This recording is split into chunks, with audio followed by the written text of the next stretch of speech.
बोलो जम्भेश्वर भगवान की, बोलो भारत माता की। आज इस जम्भेश्वर भगवान के इस मेले में उपस्थित हमारे मध्य हमारे भारतीय जनता पार्टी के प्रदेश के मंत्री के बिश्नोई जी और हमारे प्रदेश के युवा मोर्चा के नवनियुक्त उपाध्यक्ष अनंतराम जी, हमारे यहाँ पे धोरीबिना से प्रधान बहन इंदुबाला जी, हमारे जिले के उपाध्यक्ष पुरखाराम जी मांझू, पूनमाराम जी हमारे मंडल अध्यक्ष और सुखराम जी हमारे जिले के महामंत्री और राम जी मांझू, बाबूलाल जी हमारे युवा, आरएस अशोक जी बिश्नोई और हरिराम जी बिश्नोई जो हमारे इस संस्था के उपाध्यक्ष हैं, गंगाराम जी, पूर्व सरपंच पेमाराम जी सोंदड़ी और सभी मंच पर उपस्थित अतिथिगण और सामने विराजमान सभी मेरे पिता तुल्य बुजुर्गों और युवा साथियों, मातृशक्ति के रूप में विराजमान सभी मेरी माताओं और बहनों, आज मैं सबसे पहले हरिदास जी महाराज को नमन करता हूँ। आज वो हमारे बीच में नहीं है, लेकिन निश्चित रूप से उनके शब्दों को हम अपने जीवन में उतार कर आगे बढ़ सकते हैं, तो मैं उनको नमन करता हूँ। और आज जम्भेश्वर भगवान के बारे में हम सब जानते हैं, हम सब उनके अनुयायी हैं और वास्तव में हमने पिछले जन्म में कोई पुण्य कार्य किया होगा, उसकी वजह से हमें इस समाज के अंदर जन्म लेने का सौभाग्य प्राप्त हुआ और उसके बाद इस देवभूमि पर जन्म लेने का हमें सौभाग्य प्राप्त हुआ। वरना हमारा, मैं कह सकता हूं कि दूसरे कई ऐसे समाज, ऐसे कई संस्कृति, दूसरे देश जहां पर न तो समाज, ना कोई वहां पर धर्म, ना उनका कोई संस्कृति, जहां पर सिर्फ मैं और मेरा, इसके अतिरिक्त सिर्फ अर्थ पर ध्यान दिया जाता है। लेकिन यहाँ पर हम सभी साथ बैठकर और साथ में भाईचारे की तरह बैठने की परंपरा अगर कहीं है तो वो सिर्फ हिंदुस्तान के अंदर है, अन्य देशों के अंदर नहीं है। जम्भेश्वर भगवान ने हमें जो 29 नियम पालने के लिए कहा, उन पर हम कितना चलते हैं और कितना नहीं चलते हैं वो मैं नहीं कहूंगा, क्योंकि वो अपने अंदर अपने को आकलन करना है। सही कह रहा हूं, गलत कह रहा हूं? इसी तरह से जसनाथ जी महाराज का जैसे अभी कहा, मैं भी जसनाथ जी की पूजा करता हूं, जसनाथी हूं। और जसनाथ जी महाराज और जम्भेश्वर भगवान दोनों गुरु भाई थे, गोरखनाथ जी के शिष्य थे और उन्होंने 36 नियम पालन करने का कहा। अब 36 नियम मैं कितना पालता हूं वो मैं जानता हूं। तो कुल मिलाकर मेरा यह कहना है कि गुरुओं के द्वारा जो हमें ज्ञान दिया जाता है, उस पथ पर चलना कांटों भरा होता है, लेकिन चलना निश्चित रूप से जो चलता है वो भवसागर को पार होता है। मैं मानता हूं बड़ा मुश्किल होता है, अच्छा कार्य कोई भी करता है तो उसके लिए मुश्किलें आती है।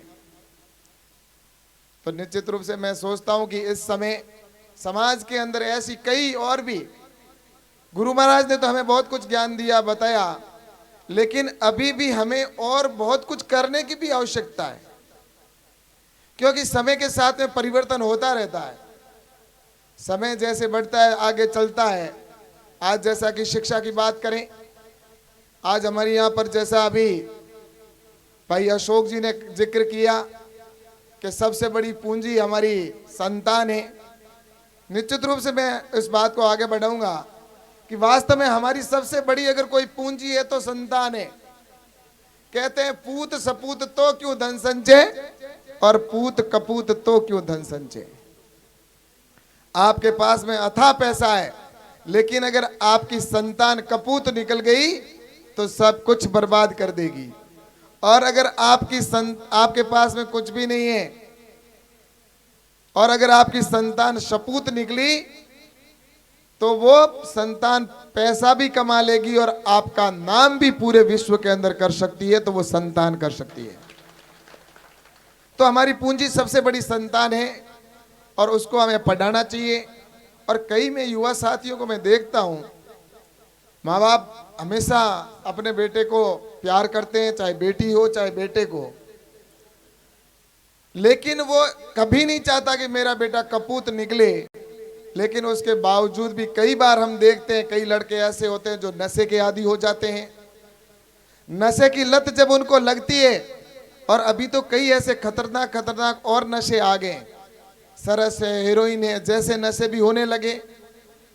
और उस नशे की लत में जब अपने बेटे को या बेटी को देखता है तो उसके माँ बाप के दिल पर चुरियां चलती है, लेकिन करे तो क्या करे।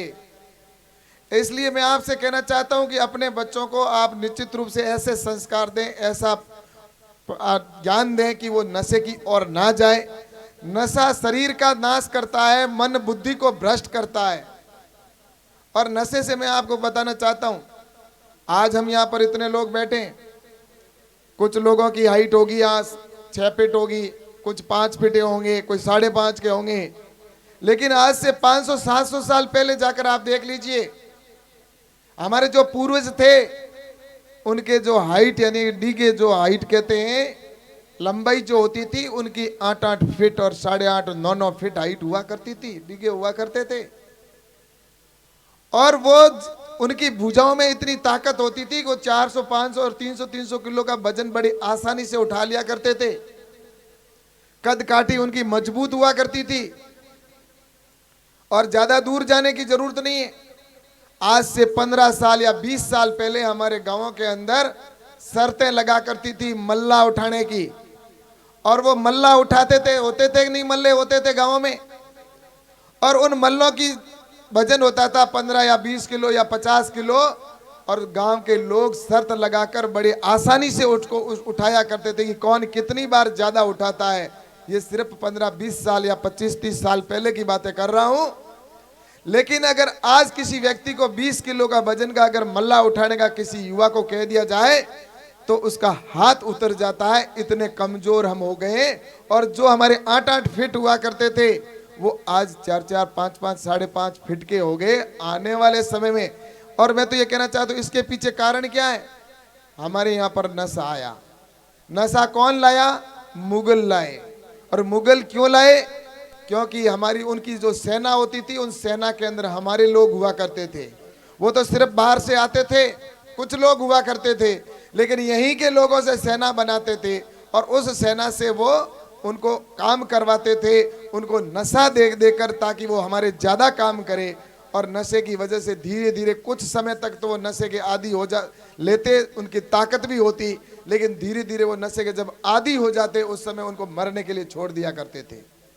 जब तक उनके भुजाओं में ताकत होती तब तक उसका उपयोग करते और उसके बाद में वो अपने हाल पर कुछ दिनों में बाद में चला जाता था। और उसकी वजह से धीरे धीरे जब नशा आया उसके बाद अंग्रेज आए तो चाय जैसी एक चीज लेके आके, कुल मिलाकर एक ही है कि किसी तरह से देश का, हिंदुस्तान के लोगों के अंदर भुजाओं में ताकत या कमी कहीं नहीं थी। और मैं आपको बताना चाहूंगा कि ऐसे ऐसे योद्धा हुआ करते थे, युद्ध के अंदर जब जाते थे तो उनके हाथों में 50-50 किलो की तलवारें हुआ करती थी और 30-30 40-40 किलो के बख्तरबंद हुआ करते थे। ऐसे योद्धाओं की वजह से इस देश को सुरक्षित रखा गया था। लेकिन आज इस तरह से कमजोरी आ रही है तो इसके पीछे सिर्फ कारण है तो हमारा नशा है। तो नशे से हमें दूर रहना चाहिए। और विशेषकर मैं सभी मेरे युवा साथियों से कहना चाहूंगा, क्योंकि जो बुजुर्ग हैं उन्होंने तो जो भी नशा अफीम से संबंधित हो या अन्य से लिया होगा या ले रहे होंगे, मैं उनको नहीं कहता कि आप छोड़ दो, कुछ कम कर सको तो कम करना। लेकिन मेरे युवा साथियों, नए भाई जो भी है वो नशे से दूर रहे, क्योंकि आने वाली पीढ़ी, अगर आप नशा करेंगे तो उसकी खामियाजा जिस तरह से पूर्व में हमारे पीढ़ी पर किया उसका खामियाजा हम भुगत रहे हैं कि 7 फीट से 5-6 फीट पे आए। और आने वाले समय में अगर हम नशा करते गए तो आने वाले कल के अंदर हमारे को ये 5 और 6 की जगह पर 3 और 4 फुट के लोग हो जाएंगे। उस समय इस भारत माता की रक्षा कौन करेगा? वो बावनिये करेंगे क्या? मुझे बताइए। इसलिए मेरा ये कहना है कि इस देश के लिए, हमारी आने वाली पीढ़ी के लिए हमारे को नशे से दूर रहना चाहिए। ये गुरु महाराज ने कहा था, नशा नहीं करना चाहिए। सही कह रहा हूं ना सरपंच साहब? दूसरा मेरा यह कहना है कि शिक्षा के प्रति हम सब निश्चित रूप से जागरूक हैं, और मेरी बहनों से कहना चाहता हूं कि पूरी पढ़ाई करिए। पढ़ाई हमारे को, जब तक हमारे माँ बाप, अपने भाइयों से भी कहना चाहता हूं, ये समय जाने के बाद में कभी वापस नहीं आता है। आज ये बुजुर्ग बैठे हैं, अगर ये चाहे कि मैं आरएस बन जाऊं, आईएएस बन जाऊं, तो नहीं बन सकते, क्योंकि समय जा चुका। लेकिन हमारे पास में वक्त है, और आज हम जितने यहाँ पर बैठे हैं, उनको, अपने बेटे बेटी को पूरा पढ़ाएं, जितना उनका मन हो उतना पढ़ाएं, ताकि वो निश्चित रूप से आगे जाकर, जिस तरह से बेटी को ज़्यादा से ज़्यादा पढ़ाएं। प्रधानमंत्री जी की भी कहते हैं बेटी बचाओ बेटी पढ़ाओ। तो निश्चित रूप से बेटी जो होती है वो एक घर को नहीं, 2 घर को रोशन करती है। इसलिए मैं आपसे कहना चाहता हूं कि आप शिक्षा के प्रति भी जागरूक रहें, और दूसरा सत्य असत्य जो भी है, जो हमारे गुरु जी के बताए उन नियमों का निश्चित रूप से पालन करें, ऐसा मेरा आप सबसे आग्रह रहेगा। और दूसरा मैं आपसे एक निवेदन और करना चाहता हूं कि आप, जैसा अभी कहा गया, कृषि के बारे में बताने की बात की गई है, तो मैं आपसे निवेदन करता हूं कि मैं कृषि मंत्रालय की मेरे पास जिम्मेवारी है, तो एक चीज मैं आपको कहकर जाऊंगा कि हमेशा अभी यहाँ पर कहा गया है कि नौकरी, मैं तो एक चीज कहता हूं, उत्तम खेती, मध्यम व्यापार, नौकरी सबसे लास्ट, ये हमारे पूर्वज कहा करते थे। उत्तम खेती, मध्यम व्यापार, नीच नौकरी कहा करते थे। लेकिन कुछ कालखंड जो अभी गया, इस कालखंड के अंदर ये स्थिति हो गई कि आज युवा है वो नौकरी की ओर जा रहा है, नौकरी को पसंद करना चाहता है, खेती को छोड़ना चाह रहा है। और इसके पीछे कारण है कि खेती को हमने कहा कि ये घाटे का सौदा है। और मैं दावे के साथ में कहता हूं कि आने वाले समय के अंदर जो लोग खेती को छोड़कर गए, वो भी वापस खेती के अंदर आएंगे, इसमें कोई दो राय नहीं है। लेकिन उसके लिए हमें कुछ मेहनत करनी पड़ेगी। और एक सरकार की योजना है, उस योजना के बारे में बताऊंगा, और उसके लिए मैं आपको आग्रह करके मेरी बात को पूरी करूंगा कि आप एक किसान है, एक अकेला किसान कुछ नहीं कर सकता। लेकिन जब इतने सारे किसान मिलकर अगर कोई काम करते हैं, तो संगठन में, हम सभी कहते हैं कि संगठन में शक्ति है। तो इसके लिए आप एक काम कीजिए कि अपना जो किसान है, हम यहाँ पर बाजरे का उत्पादन होता है, जीरे की खेती होती है, हमारे यहाँ पर कुछ जगह पर गेहूं की भी खेती कर रहे हैं कोई खाने के लिए। इस तरह से यहाँ पर अनार भी होता है, यहाँ पर मूंग होते हैं, मोट होते हैं। लेकिन हम क्या करते हैं, मंडी के अंदर जाते हैं बेचने के लिए, वहां पर हमारे को कोई रेट मिल गई। बाजरे का ही उदाहरण देता हूं, बाजरा बेच के आ गए, 1500 रुपए किलो के अंदर अपन ने बेच दी बाजरी। उसके बाद में उसको व्यापारी क्या करता है, व्यापारी बेचता है, वो जाकर आगे किसी और प्रोसेसर को बेचता है, और उससे वो पैसा कमाता है।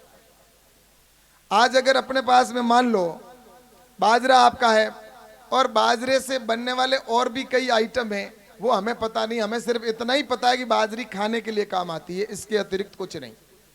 तो आपसे मेरा निवेदन है कि बाजरा है, उस बाजरे से बिस्किट बनते हैं, हमें पता नहीं। बाजरे से, हमारे से जो 15 रुपए में खरीदता है व्यापारी, वही बाजरी जाकर वो 200 रुपए किलो में बेचता है बिस्किट बनाकर। हमारे से जो बाजरी खरीदता है, उससे बाजरे से चॉकलेट बनती है, वो चॉकलेट 500 रुपए किलो में बेचता है। बाजरे से चॉकलेट बनती है, हमको पता नहीं है। बाजरे से ओट्स बनता है। अब बाजरे से ओट्स बनता है, ओट्स क्या होता है, बड़े बड़े धनाढ्य लोग होते हैं वो खाते हैं बाजरे का ओट्स।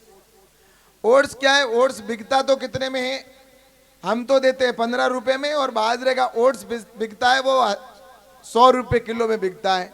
अब ओट्स क्या है पता है आपको, बढ़िया पैकिंग करके अंदर वो दलियो बना दे, दलियो है ना अपने, वो घात दे, ओ 1500 ओ गयो। बाजरा है तब तक तो 15 रुपए, ओट्स बनते ही 100 रुपए किलो। अब अपने को ये पता नहीं।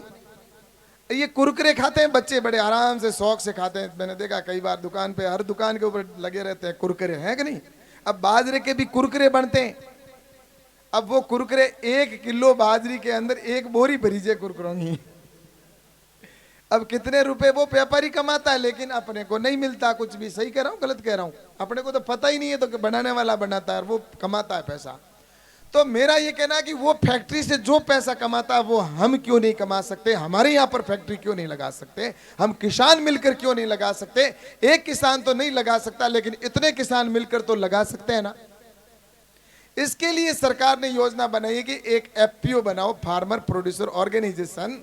और फार्मर प्रोड्यूसर ऑर्गेनाइजेशन जो बनेगा उसमें क्या होगा कि आप सभी किसान हैं वो एक सोसाइटी बनाएंगे, और सोसाइटी बनाकर उसमें आप अपने हिस्से का 2000 रुपये जमा कराएंगे। जितने किसान होंगे वो 2000 रुपये देंगे, तो भारत सरकार भी 2000 रुपये देगी। ऐसे 750 किसानों का जब समूह बनेगा तब आपके 15 लाख रुपए हो जाएंगे, तो भारत सरकार भी आपको 15 लाख रुपए देगी। और 750 से ऊपर जो सदस्य होंगे उनके लिए फिर आप 2000 ले सकते हो, लेकिन भारत सरकार 750 किसानों तक आपको सहयोग करेगी 15 लाख रुपए की। उसके अलावा एक 18 लाख रुपए और देगी, कृषि मंत्रालय के द्वारा मिलेंगे, जो आपसे वापस नहीं लिए जाएंगे। उस एफपीओ का किराया, लाइट बिल, टेलीफोन बिल, उसका खर्चा 3 साल का देगी भारत सरकार। और उसके बाद में 2 करोड़ रुपए की बैंक गारंटी देगी आपको कि आपके कोई बीज अनाज वगैरह आएगा तो उसका पैसा देने के लिए 2 करोड़ रुपए मिलेंगे। अब आपको करना क्या है, उसमें एफपीओ जो बनेगा उसमें जितने ही आप सभी किसान हैं उनका फिर क्या होगा कि आपको 2 करोड़ का हो गया।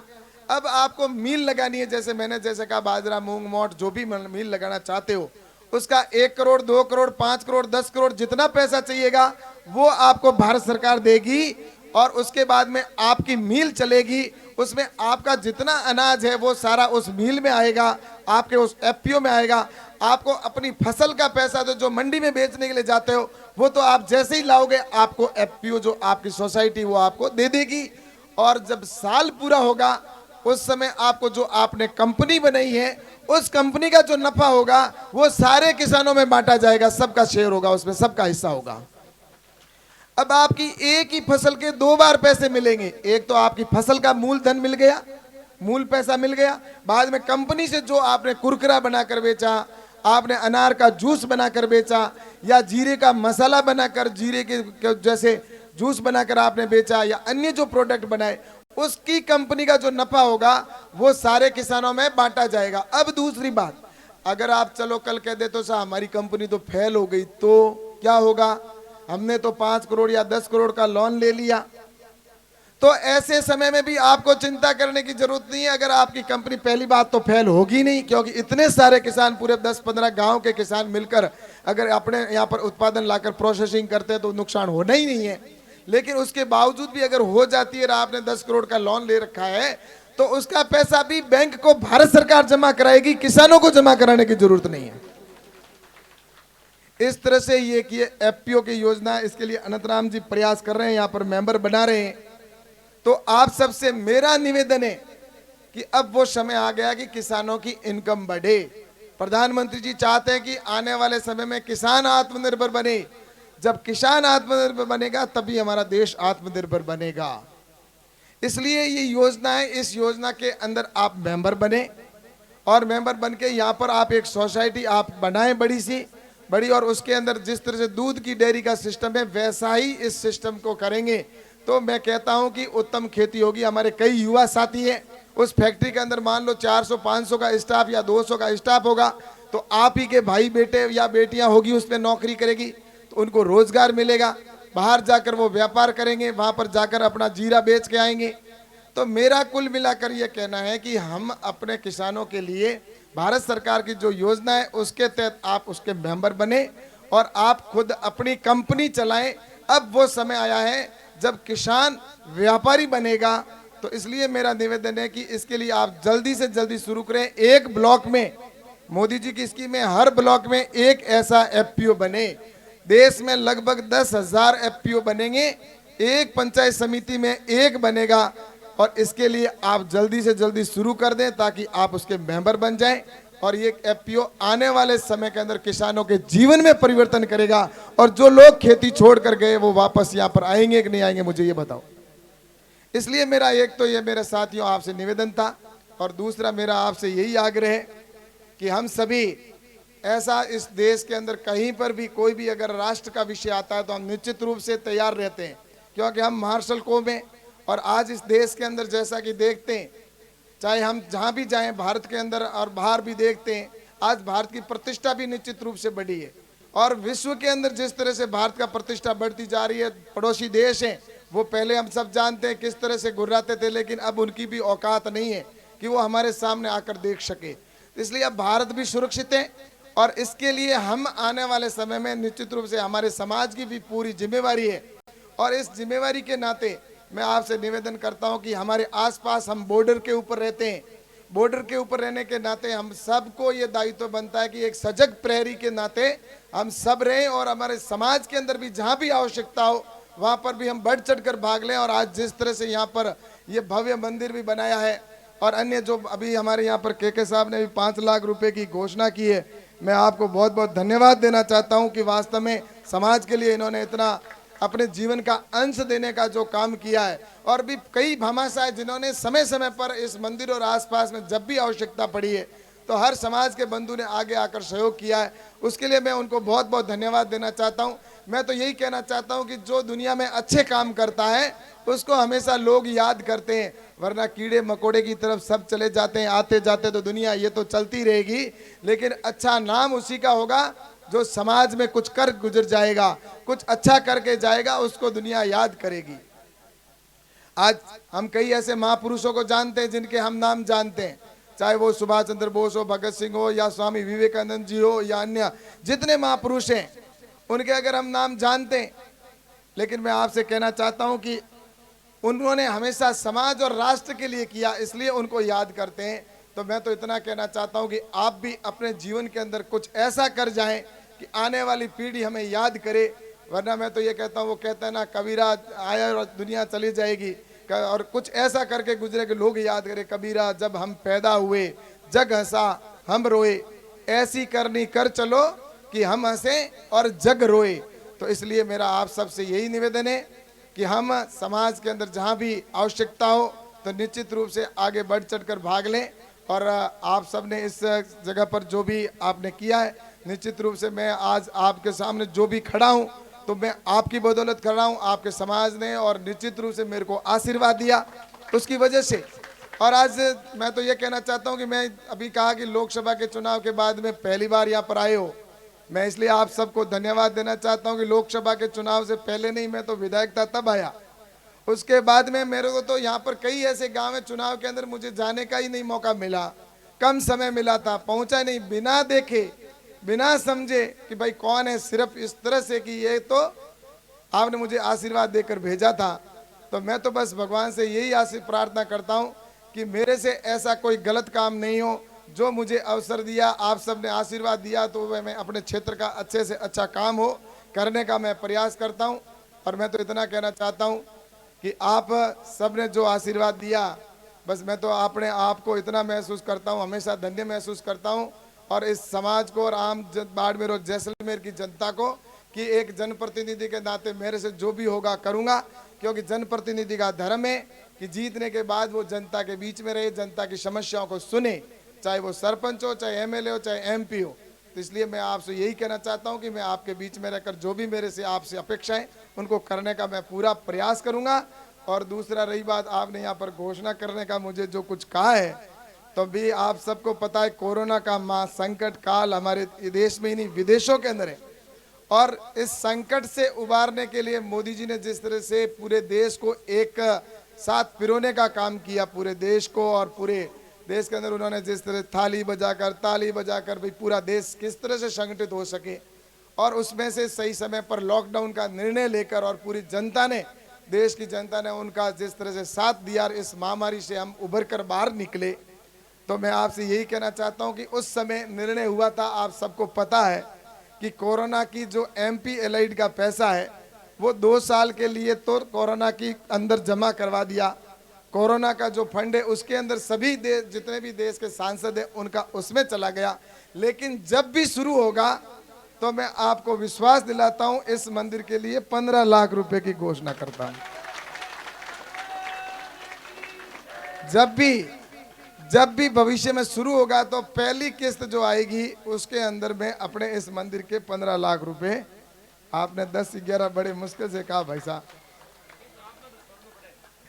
लेकिन मैं आपको इतना ही कहता हूं कि बस इतना है कि मेरा कुछ नहीं है इसमें, मैं तो देखो ये तो सब कुछ आपका ही है, मेरा क्या है इसमें। आपने मुझे आशीर्वाद दिया तब मैं उस लायक हूँ देने के लायक रहा, वरना मैं कहाँ से लाता। इसलिए आपका ही है, मैं तो बस एक निमित्त मात्र हूँ और आपने मुझे ऐसा अवसर दिया है, तो बस मैं तो आपके लिए हर समय तैयार हूँ। आप सबको मैं बहुत बहुत धन्यवाद देता हूँ और अगला मेला होगा निश्चित रूप से पुनः आप सबके दर्शनों के उसके बीच में भी मिलते रहेंगे।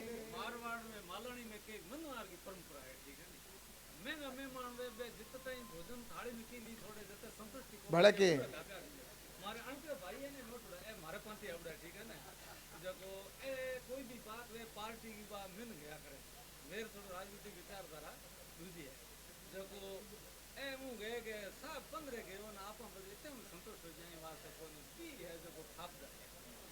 अरे वाह भाई, मेरी बात सुनो, मैं पहले ही कहो ना मेरो कहीं है को नहीं, थारो ही थे बी कहो तो बी सही और की है।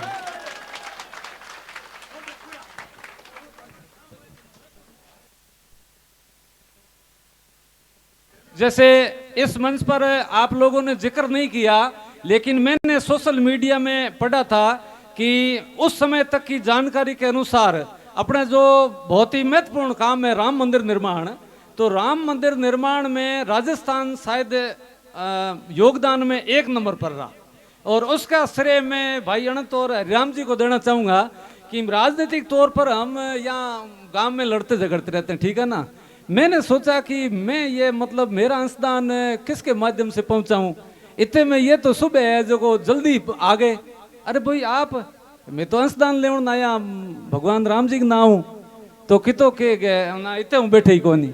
अरे भाई मैं थोड़ा कोरोना काल में हाँ या और कोई संक्रमण काल में आ गए ना ना इतना को नहीं, तो भाई ठीक है थारी इच्छा।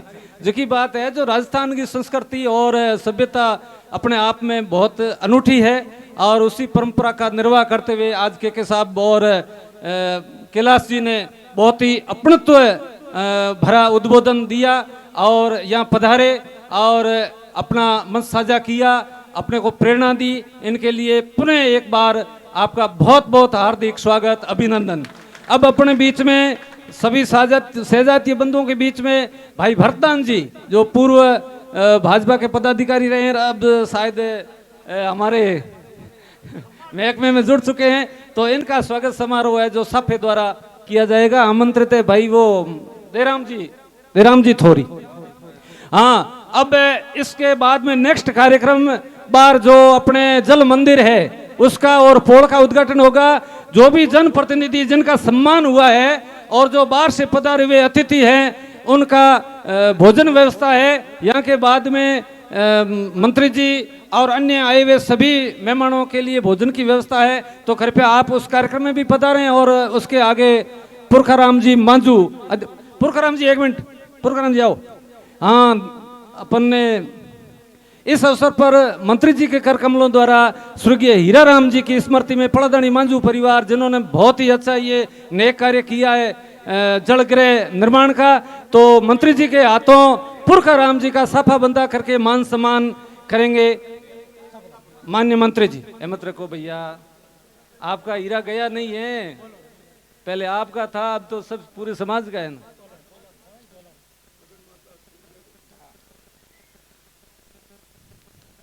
हाँ, तो आप जो भी अतिथिगण हैं उनसे पुनः निवेदन रहेगा, जगन जी गिलेरी वगैरह जो भी बाहर से आए हुए हैं, और वो सभी इस कार्यक्रम के साथ में जो आगे भोजन व्यवस्था में शरीक हुए।